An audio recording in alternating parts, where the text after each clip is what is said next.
the Tasmanian Devil's plight, construction of Devil Ark began in mid-2010.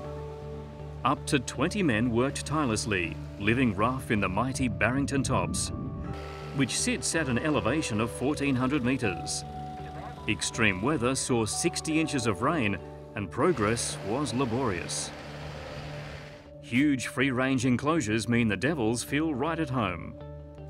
The initial fenced area extends over 50 hectares, only a small part of the 500-hectare property which Devil Ark will grow into over the next 20 years.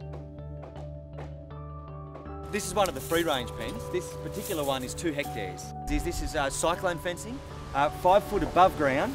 If you have a look down in the trench here, it's 500 beneath the ground also. But that's not where the escape prevention measures stop, because from there we then put a flat tin strip and it runs along the fence. So if a devil does get up the fence, he's stuck just on a slippery surface. It's like glass.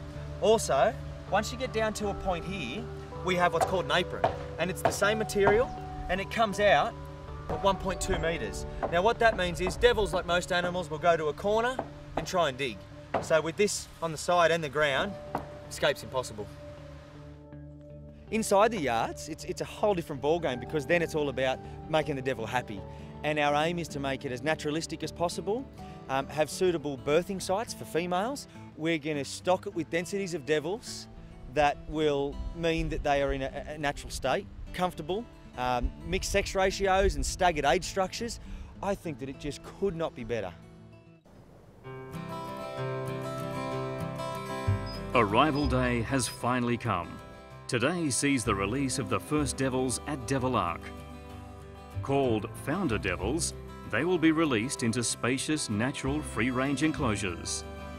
This is the day everyone has worked towards, and everything is in readiness for the Devil's arrival. The first group of devils to be released have been in transit from Tasmania for 20 hours. The devils selected for Devil Ark have been in quarantine for over a year and are disease-free. Thank you everybody for coming. It's kind of an emotional moment for Tim and the guys and myself and everybody from the Australian Reptile Park team. And Tim, who's probably put more into this project than anyone, gets the honour of the ceremonious release of the first Tassie Devil. You're right, let's go back.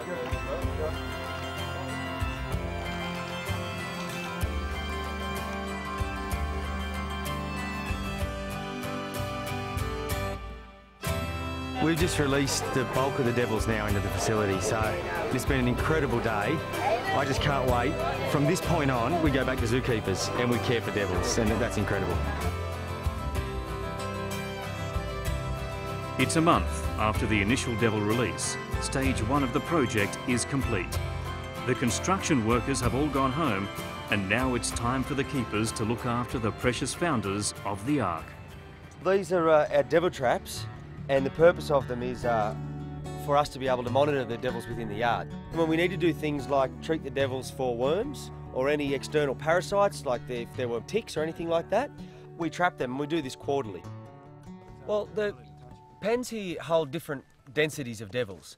Some hold adults, some hold 4 or 5 devils, and some hold juveniles that are crached together.